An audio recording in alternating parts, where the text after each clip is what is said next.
गृहिणींच्या आयुष्यात अगदी रोज रोज पिच्छा पुरवणारा एकच प्रश्न, आज काय बनवूया?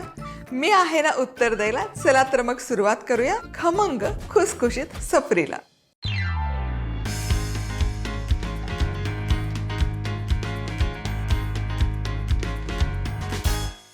गणपती बाप्पा येणार तर उकडीचे मोदक झालेच पाहिजे. बरं, मोदक करताना काय काय चुका होतात तेही आपण बघणार आहोत. तर सगळ्यात आधी सारण करायला सुरुवात करूया. तर सारण करण्याकरता आधी 1 टेबलस्पून मी इथे घेते खसखस. ही खसखस छान भाजून घ्यायची. खसखस आहे ना, अजिबात मोठ्या आचेवर भाजू नका, मध्यम आचेवर, नाहीतर ती करपते. चला, खसखस छान भाजून झाली. आता ही काढून बाजूला ठेवूया. चला, आता यामध्ये ना 1 टेबलस्पून साजूक तूप घालूयात. साजूक तूप गरम झालं की सुकामेवा नाही घातला तरी चालेल, पण जस्ट आणखी थोडा रिच करण्यासाठी सारण मी घालते. 2 टेबलस्पून इथे हा सुकामेवा आहे, काजू आणि बदामाचे तुकडे. काजू बदाम हलके बदामी रंगावर तळून झाले, मस्त रंग आलाय. आता यामध्ये 2 कप ओल्या नारळाचा खव घालते.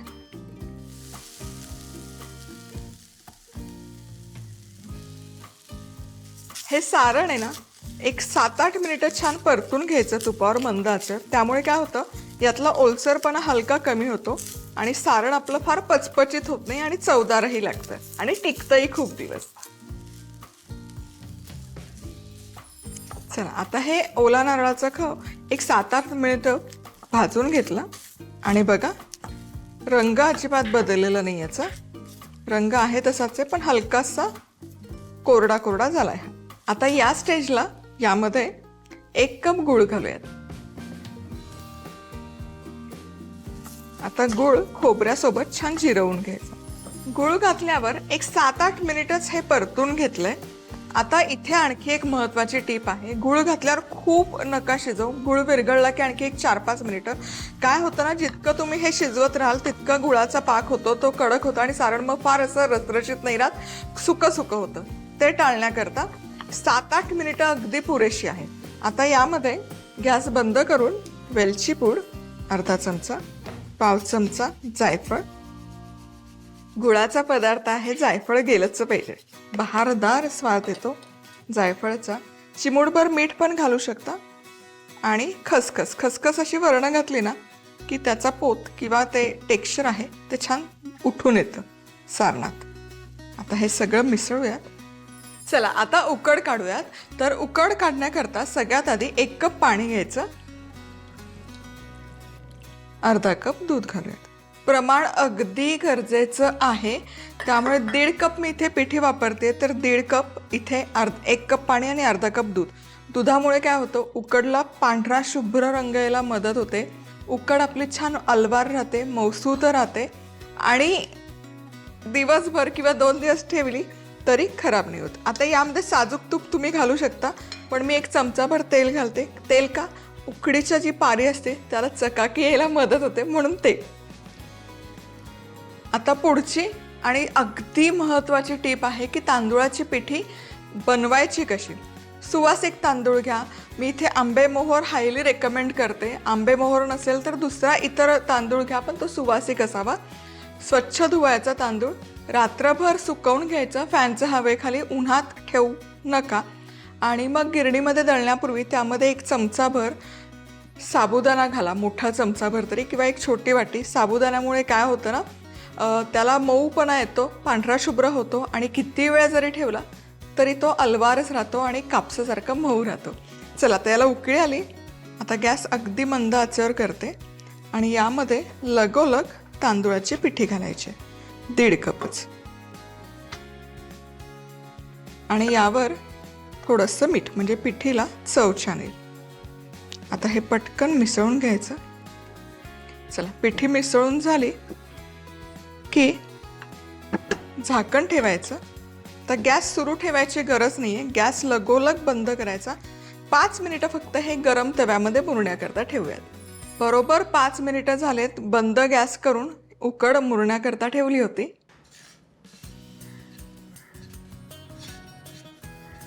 आता उकड डिशमध्ये काढून झाली की एकतर हाताने मळू शकता, पण ती गरम असते, गरम गरमच मळायची.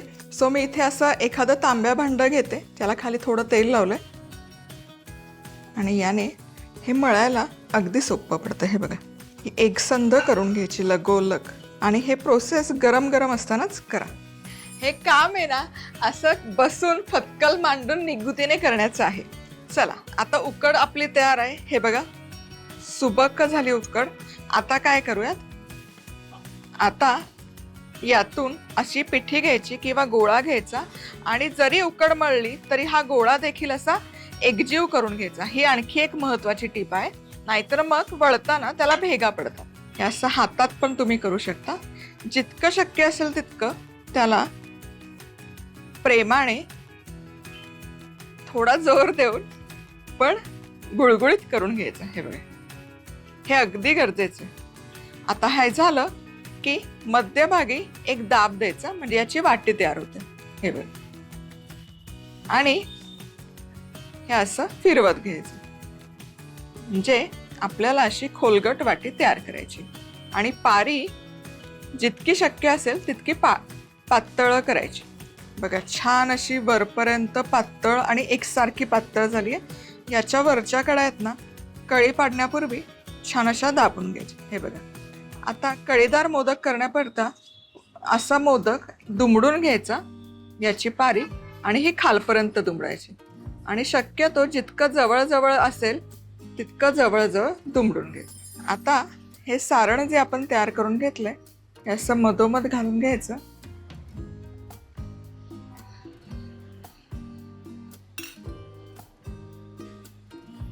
आणि हे मोदक छान असे एकसारखे करून बंद करून घ्यायचे. हे बघा, एका दिशेलाच फिरवा, म्हणजे मग त्याला कळ्या मोडत नाही आणि छान कळीदार मोदक तयार होतात. हे बघा, वा वा वा.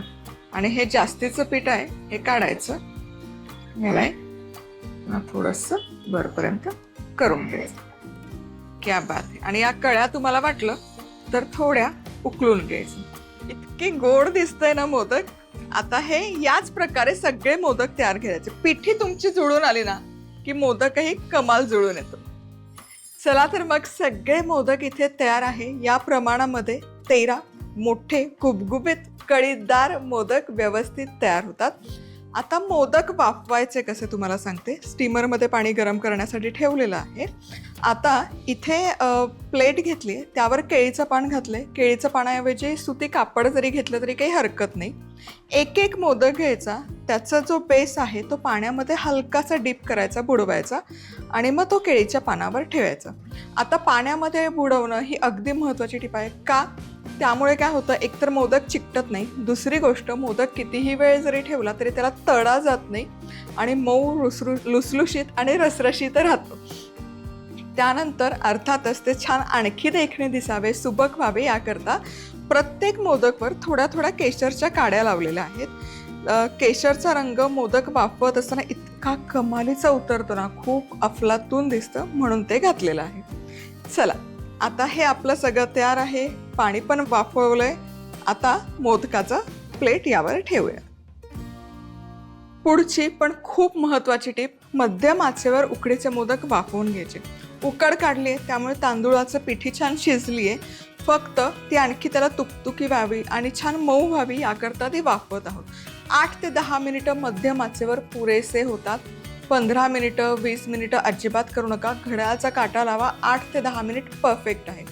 का? कारण सांगते, तुम्ही जर जितकं जास्त वेळ शिजवाल ना तितकं ती तांदूळाची पिठी वातूड होत जाते, त्यातलं पाणी बाहेर येतं आणि थंड झाली की वातूड होतं. ती अशीच मऊ लुसलुशीत राहावी असं तुम्हाला वाटत असेल. 8-10 मिनिटं खूप आहे.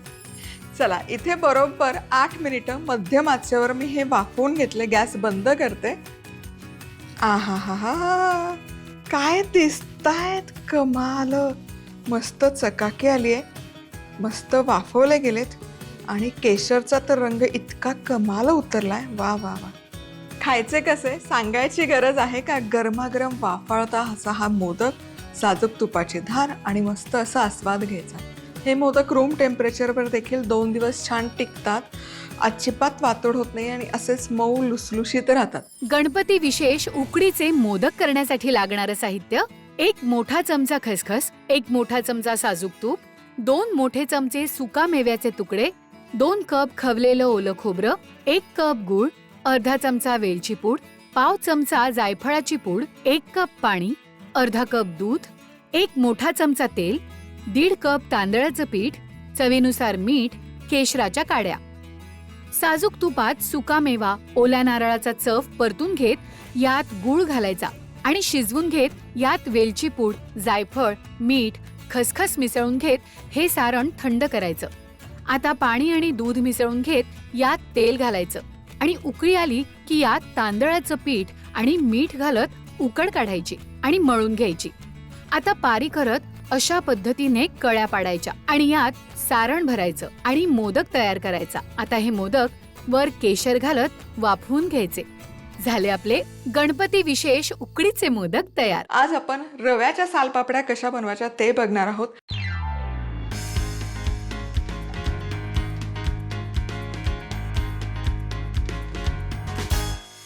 या सालपापड्या बनवताना यामध्ये अजिबात आपण खायचा सोडा, पापड खार अजिबात वापरणार नाही आहोत.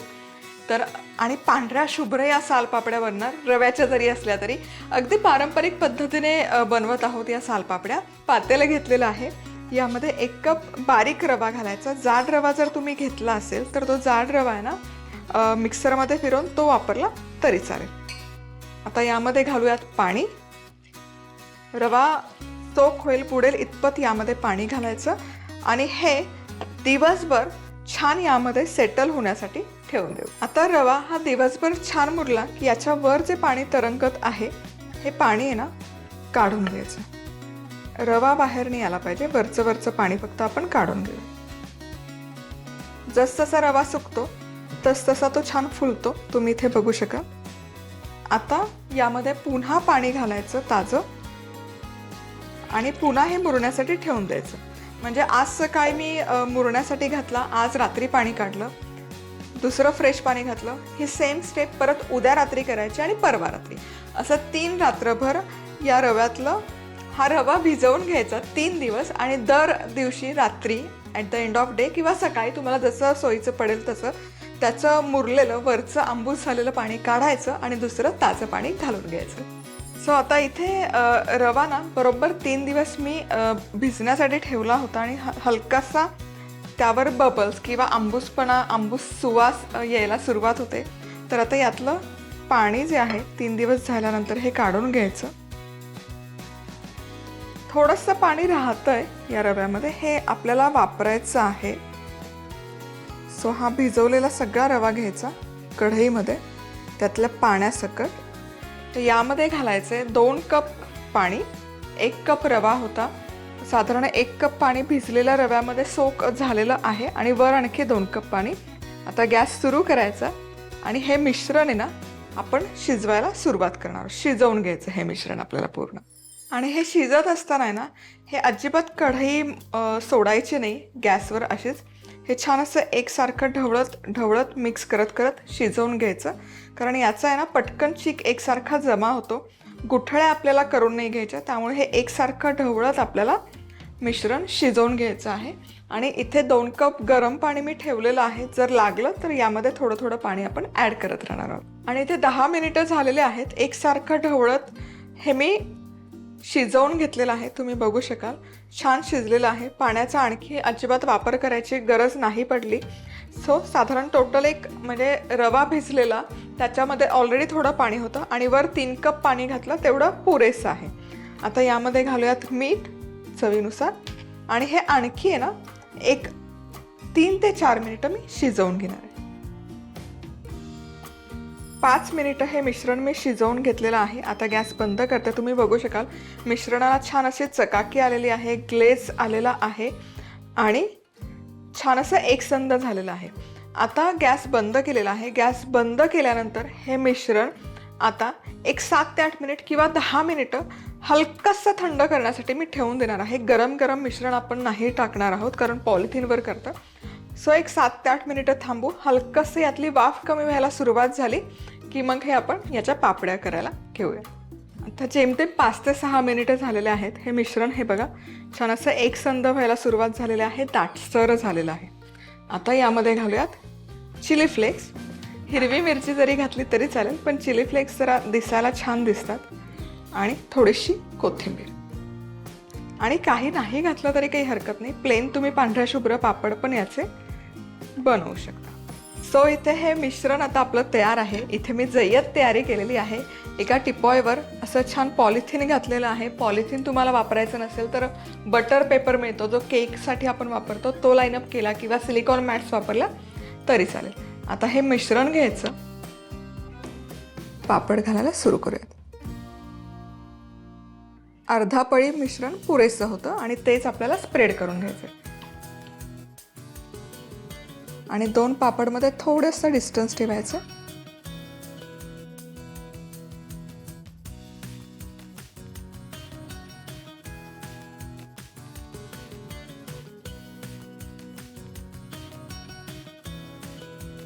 इथे सगळे पापड पळी पापड मी घालून घेतलेले आहेत. 1 कप रव्यामध्ये बरोबर 50 पापड बनवून तयार होतात. आता हे फॅनच्या हवेखालीच किंवा फॅन नाही लावला तरी चालेल, नॅचरल हवेखाली सुकवून घ्यायचे. उन्हामध्ये ठेवायची अजिबात गरज नाही. एक साधारण 4 ते 5 तासात हलकेसे सुकायला हे सुरुवात होते. आता एक साधारण 6 तास झालेले आहेत. पापड छान सुकायला सुरुवात झालेली आहे. तुम्ही बघू शकाल याचे एजेस आहेत ना सुटायला सुरुवात झालेली आहे. आता ही एक एक पापडी घ्यायची आणि हलक्या हाताने उलटवून घ्यायची. आणि या सगळ्या पापड्या उलटवून झाल्या की दोनही बाजूने मस्त कडकडीत सुकेपर्यंत सुकवून घ्यायच्या. साधारण 1 दिवस पूर्ण लागतो उलटवून पापड्या घेतल्यानंतर. आणि या छान सुकल्या की मग आपण तळून बघूया. रव्याचे पापड इथे छानपैकी सुकवून घेतलेले आहेत. 2 दिवसांच्या वर झालेले आहेत आणि तुम्ही बघू शकाल छान दिसत आहेत हे पापड, कडकडीत सुकलेले आहेत. आता हा पापड तळूयात. थोडंसं आहे ना, येस, तुम्ही बघू शकाल मस्त फुगतोय हा पापड. आणि तुम्ही बघू शकाल यामध्ये पापड खार सोडा अजिबात नाही, त्यामुळे मस्त अशा पांढऱ्या शुभ्र तळल्या जातात या रव्याच्या पापड्या आणि चौपट फुलतात. म्हणजे इथे हा माझ्याकडे पापड तयार केलेला आहे आधीचा आणि हा तळलेला नंतरचा पापड. छानपैकी चौपट फुलतात जवळपास. रव्याचे पळी पापड करण्यासाठी लागणारं साहित्य: रवा, पाणी, मीठ, चिली फ्लेक्स, कोथिंबीर. रव्यात पाणी घालत हे मिश्रण सलग 3 दिवस पाणी बदलून घेत भिजवून मुरवून घ्यायचं. आता वरचं पाणी काढून टाकत हे मिश्रण कढईत काढायचं आणि यात पाणी घालायचं. आता हे मिश्रण शिजवून घ्यायचं. आता यात मीठ, चिली फ्लेक्स आणि कोथिंबीर घालायची आणि मिसळून घ्यायचं. आता याचे पापड घालायचे आणि साधारण 5 ते 6 तासाने असे उलटवून घ्यायचे आणि वाळवून घ्यायचे आणि अशा प्रकारे तळायचे. झाले आपले रव्याचे पळी पापड तयार. आज आपण आहे ना मस्त असं चमचमीत वांग्याचं भरीत कसं बनवायचं ते बघतोय.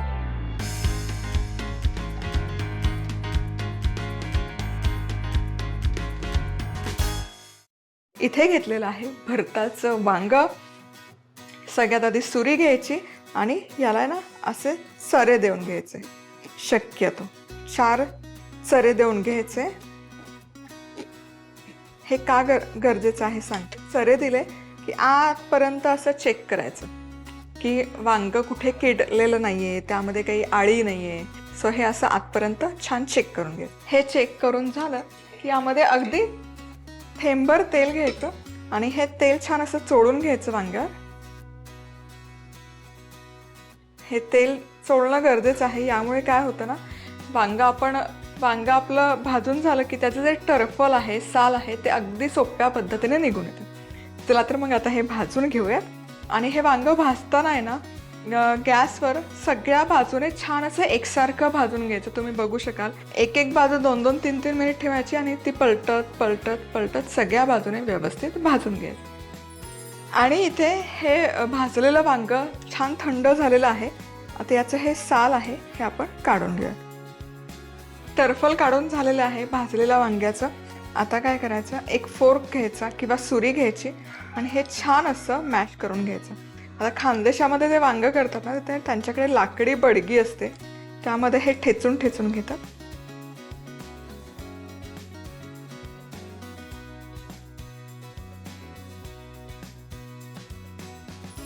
आणि हे छान असं मॅश करून घेतले. आता घालूयात फोडणी. आता भरीत बनवूयात. कढईमध्ये तेल गरम केलेलं आहे. यामध्ये सगळ्यात आधी जाईल जिरं. जिरं छान फुलेपर्यंत वाट बघायची. जिरं मस्त असं खळखळून फुललं की यामध्ये घालूयात लसूण. लसणाचा ठेचा आहे, 2 ते 3 लसूण पाकळ्या आणि थोडीशी हिरवी मिरची. सो हे फक्त हलकंसं परतून घेऊयात. याची चव छान उतरते भरतामध्ये. आणि आता यामध्ये घालूयात बारीक चिरलेला कांदा.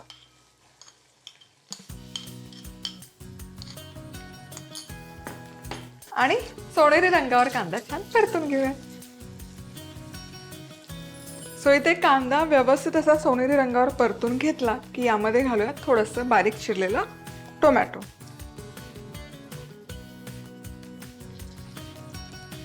आणि कांदा टोमॅटो आता मस्त असं एकजीव होईपर्यंत परतून घेऊया. कांदा टोमॅटो मस्त असे एकजीव झाले की यामध्ये घालूयात मसाले. हळद, काळा मसाला चमचाभर, लाल तिखट. मिक्स करायचं आणि मिनिटभर हे मसाले परतून घेऊया. तर मसाला छान एकजीव झाला की यामध्ये घालते मी अगदी थोडासा गूळ. गूळ घालणं ऑप्शनल आहे, पण वांग जसं की सगळ्यांना माहिती असेल पचायला वातूड असतं आणि गूळ घातला की वांग्यातला वातूडपणा कमी होतो, म्हणून मग इथे मी गूळ घालते. चवीपुरतं मीठ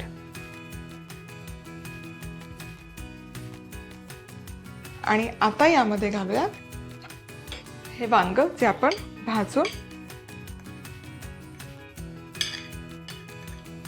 कोथिंबीर पण घालूया आणि हे फक्त आपण मिक्स करूया आणि 2-3 मिनिटं शिजवून घेऊया.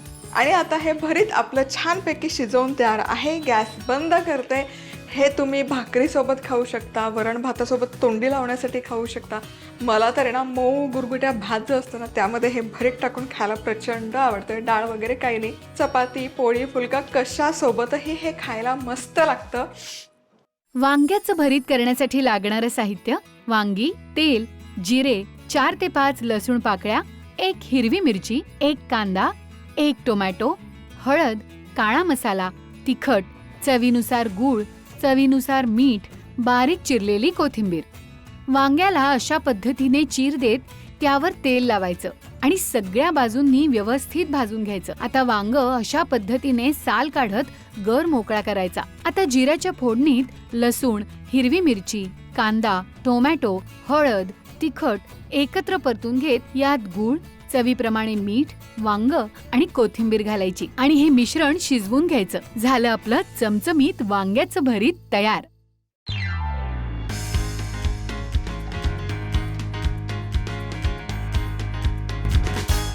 आज आपण आहे ना गणपती बाप्पांसाठी मस्त असे खुसखुशीत पोह्यांचे मोदक बनवणार आहोत. हे मोदक आहेत की नाही महिनाभर छान टिकतात, तसेच खुसखुशीत राहतात आणि जितके खुसखुशीत तितकेच खाताच विरघळतात. म्हणजे छान त्याला पोह्यांचा क्रंच येतो, सॉफ्ट होतात आणि मुख्य म्हणजे अतिशय पौष्टिक आहेत. बरं, हे मी पोहे बनवते, हेच सगळं साहित्य वापरून तुम्ही लाडू देखील बनवू शकता. तर याचं प्रमाण आधी बघूयात.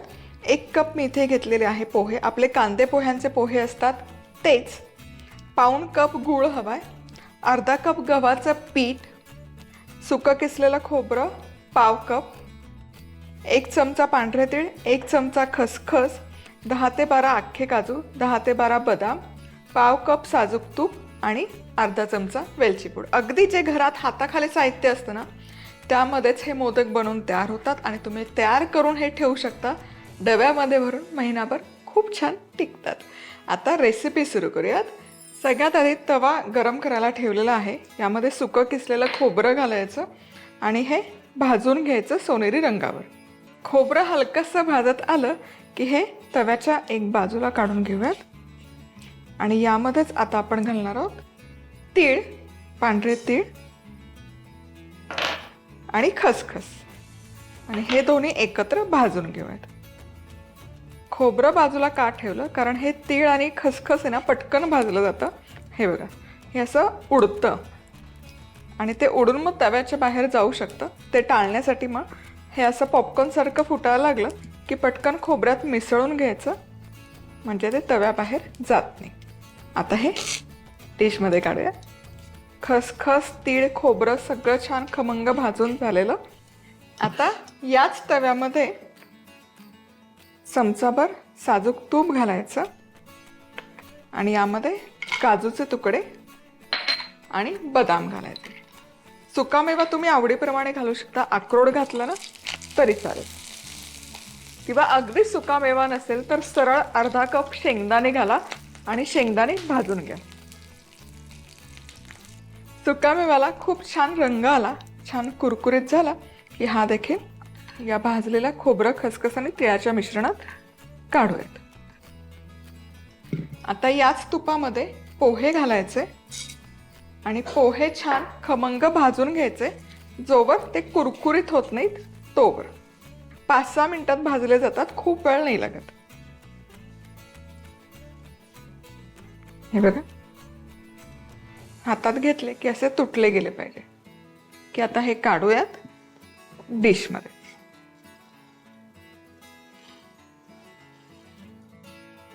आता याच तव्यामध्ये गव्हाचं पीठ घालायचं आणि साजूक तूप घालूयात. जे उरले ते सगळं तूप घालायचं. मस्त असं मध्यम आचेवर हे गव्हाचं पीठ आहे ना भाजून घ्यायचं, लालसर होईस्तोवर. एक 10 ते 12 मिनिटं लागतात, खूप वेळ लागत नाही. एकसारखं भाजत राहायचं, नाहीतर काय होतं ना, पीठ एका बाजूला करपतं, एक बाजू तशीच राहते. त्यामुळे एकसारखं मिसळून घेत भाजत राहणं गरजेचं आहे. हे बघा, एक 5 मिनिटं झाले आणि छान असा बदामी रंग यायला ऑलरेडी सुरुवात झालेली आहे. पण हे आणखी लालसर होईपर्यंत गव्हाचं पीठ छान भाजून घेणं गरजेचं आहे. आता हे बघा, गव्हाचं पीठ छान भाजून झालेलं आहे. कंदी पेढा कसा दिसतो ना, कंदी पेढ्याचा रंग जसा असतो तसा रंग आलेला पाहिजे. आता गॅस बंद करूयात आणि हे मिश्रण असंच तव्यात ठेवूयात. थंड करायची गरज नाही, हलकंसं कोमटच आपल्याला हे मिश्रण हवं आहे. आता सगळ्यात आधी काय करायचं, हे पोहे जे आपण भाजून घेतलेले आहेत हे मिक्सरच्या भांड्यामध्ये काढून दळून घ्यायचे. छान अशी त्याची बारीक पूड तयार करून घ्यायची.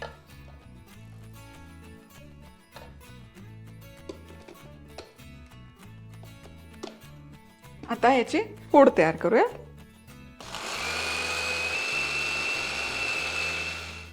आता ही पोह्यांची पूड जी आपण मिक्सरला फिरवून घेतली ही काढूयात. ही एकत्र करायची, गडबड नाही करायची. आता हे तळलेले काजू बदाम खसखस खोबरं तीळ हेही घालूयात आणि याचीही जितकी शक्य असेल तितकी बारीक पूड तयार करून घ्यायची.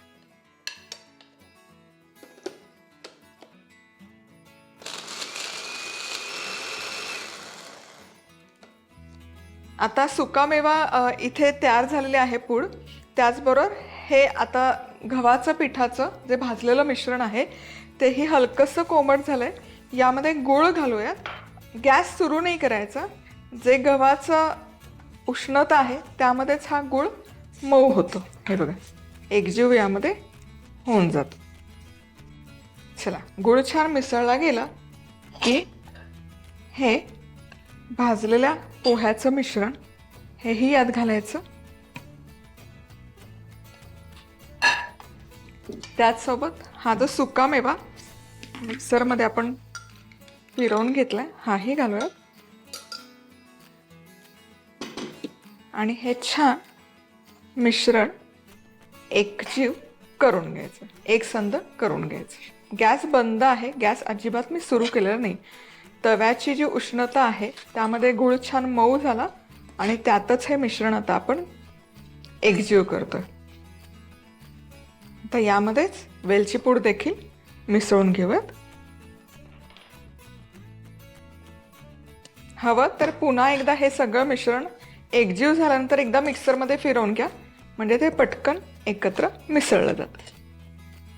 चला, आता हे जे मिश्रण आहे हे तव्यामध्येच ठेवलं आहे, काढलेलं नाही आहे मी. जर खूप थंड हवा असेल तर गूळ आहे तो सुका सुका व्हायला सुरुवात होते. मग हा तवा परत गॅसवर ठेवायचा, हलकंसं मिश्रण गरम करायचं.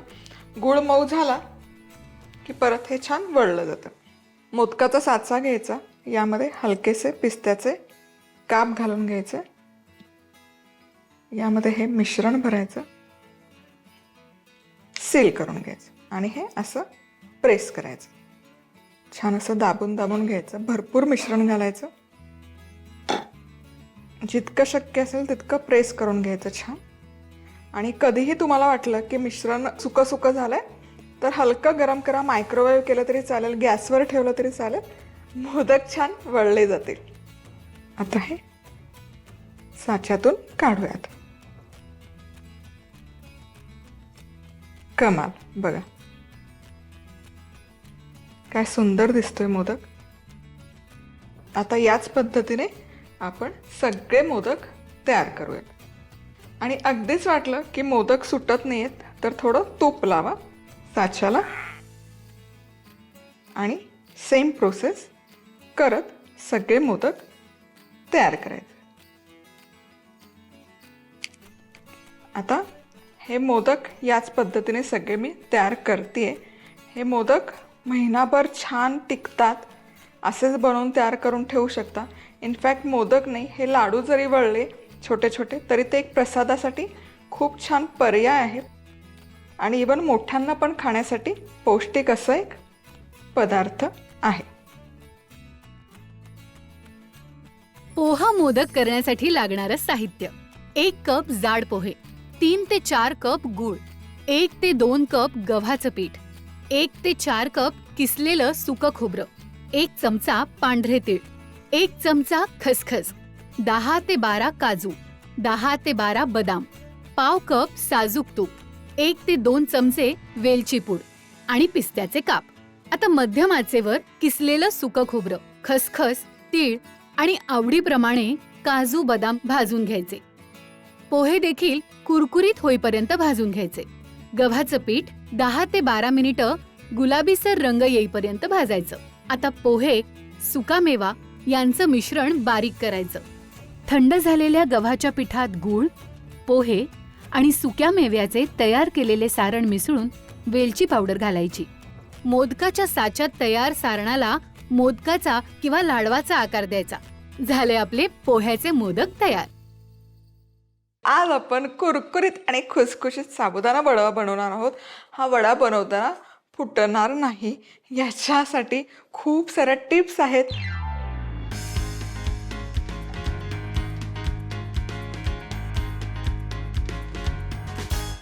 चला आता साबुदाणा कसा भिजवायचा ते बघूयात आणि अचूक प्रमाणात. सो इथे 2 कप मी साबुदाणा घेते. सो 2 कप जर साबुदाणा घेतला तर अंदाजे 400 ग्रॅम हा साबुदाणा भरतो.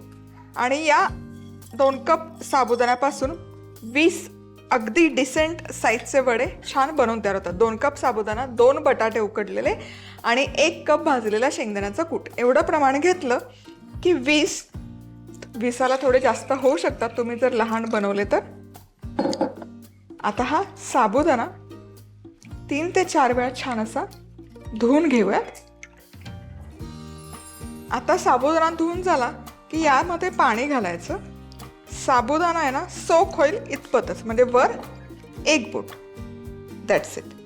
आणि आता झाकण ठेवायचं. शक्य असल्यास रात्रभर झाकण ठेवून ठेवा. नसेल शक्य तर मग कमीत कमी 6 ते 8 तास तरी हा साबुदाणा भिजत घाल. तर साबुदाणा वडा बनवण्यासाठी आपण तयार करूयात त्याच्यासाठी ठेचा. तर इथे आहे हिरवी मिरची, 7-8 हिरव्या मिरच्या घेतलेल्या आहेत. 1 इंच आल्याचा तुकडा आणि याची छानपैकी भरड काढून घ्यायची. अगदी फाईन पेस्ट करायची गरज नाही, त्यामुळे मी पाणी नाही वापरत आहे.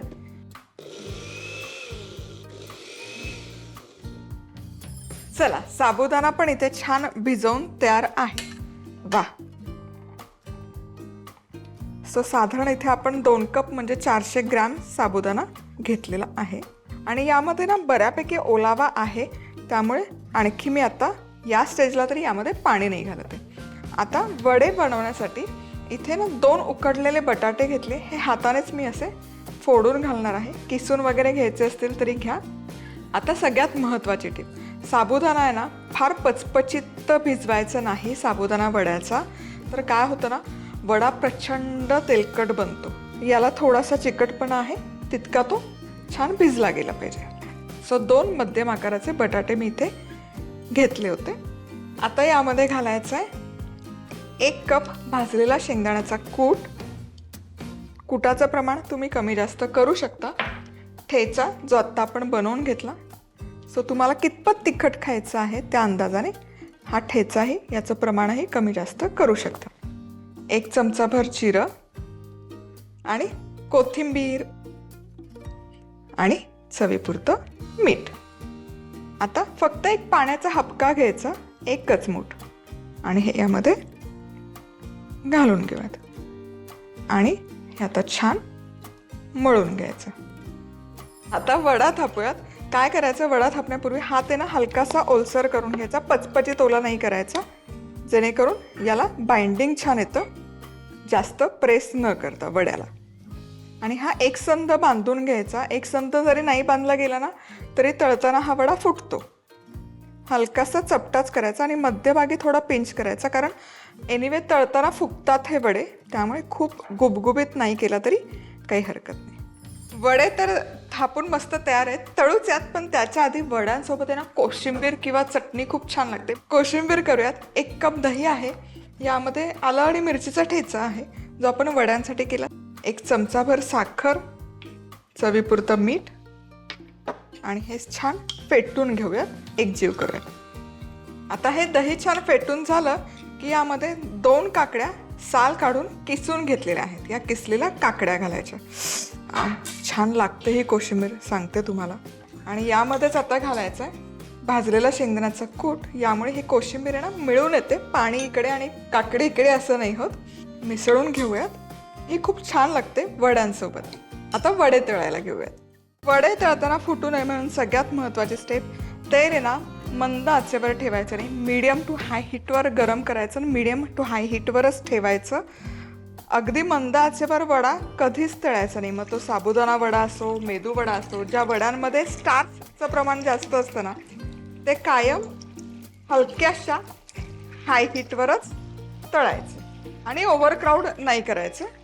तुम्ही बघू शकाल बऱ्यापैकी गरम गरम कडकडीत गरम असं तेल आहे. आता याला अजिबात टच नको करायला. आणि आता याला हलकासा सोनेरी रंग येईपर्यंत आपण हे असंच तेलामध्ये ठेवूयात. छान असा सोनेरी रंग यायला सुरुवात झाली. आता हे उलटवूयात आणि दुसरी बाजू पण छान खरपूस तळून घेऊया. आता काय होतं, तुम्ही जर अगदी मंद आचेवर तळत बसला ना, एकतर यामध्ये पाण्याचा अंश जास्त असतो, स्टार्च जास्त असतं. मेदू वडा आहे किंवा साबुदाणा वडा आहे, तांदळाच्या पिठाचा वडा केला तर गरमीने किंवा हीटमुळे बाहेरचं जे आवरण आहे ते छान सील होतं, कव्हर होतं. पण आतलं जे त्याचं मिश्रण आहे, त्यात जे पाणी आहे ते हीटने त्याची वाफ तयार होते. आता ही वाफेचा होतो कोण मारा, कारण हे बाहेरनं झालेलं आहे सील. मग ती बाहेर कशी येणार? मग ती बाहेर येण्यासाठी तो वडा फुटतो. वडा फुटू नये म्हणून हा तळताना आहे ना गॅसवर असेल तर मीडियमच्या थोड्याशा पुढे, आता 10च्या मध्ये आहे, 5च्या पुढे म्हणजे 7, हे इंडक्शनचं सेटिंग मी ठेवलेलं आहे. आणि बघा वडा छान तळला जातोय, रंग खूप सुरेख आलेला आहे. आणखी थोडंसं तळणार आणि मग काढणार. एकही वडा फुटलेला नाहीये आणि छान असे सोनेरी रंगावर वडे आपले तळूनच झालेले आहेत. कुठूनच तो बाहेर आलेला नाहीये आणि मस्त तळला देखील गेला. आता हा वडा काढूयात टिश्यू पेपरवर. साबुदाणा वडा करण्यासाठी लागणारं साहित्य: 2 कप साबुदाणा, 7 ते 8 मिरच्यांचे तुकडे, 1 इंच आल्याचे तुकडे, 2 उकडलेले बटाटे, 1 कप भाजलेल्या शेंगदाण्याचा कूट, 1 चमचा जिरे, बारीक चिरलेली कोथिंबीर, चवीनुसार मीठ, थोडंसं पाणी, तळण्यासाठी तेल, हिरवी मिरची आणि आल्याची भरड काढायची. आता भिजवलेल्या साबुदाण्यात उकडलेले बटाटे, भाजलेल्या शेंगदाण्याचा कूट आणि मिरची आणि आल्याचा ठेचा, जिरं, कोथिंबीर आणि मीठ घालून हे पीठ हलक्या हाताने मळून घ्यायचं आणि याचे वडे थापून घ्यायचे. आता अशा पद्धतीने मध्यम ते मोठ्या आचेवर साबुदाणा वडे सोनेरी रंगावर तळायचे. झाला आपला खमंग कुरकुरीत साबुदाणा वडा तयार. कोशिंबीर करण्यासाठी लागणारं साहित्य: 1 कप दही, अर्धा चमचा आलं हिरव्या मिरचीचा ठेचा, 1 चमचा साखर, चवीनुसार मीठ, 2 सोलून किसलेल्या काकड्या, भाजलेल्या शेंगदाण्याचं कूट, बारीक चिरलेली कोथिंबीर, दह्यात आलं आणि मिरचीचा ठेचा, साखर, चवीप्रमाणे मीठ घालून हे मिश्रण एकजीव करायचं आणि यात काकडी आणि भाजलेल्या शेंगदाण्याचा कूट आणि कोथिंबीर घालायची. झाली आपली उपवासाची कोशिंबीर तयार.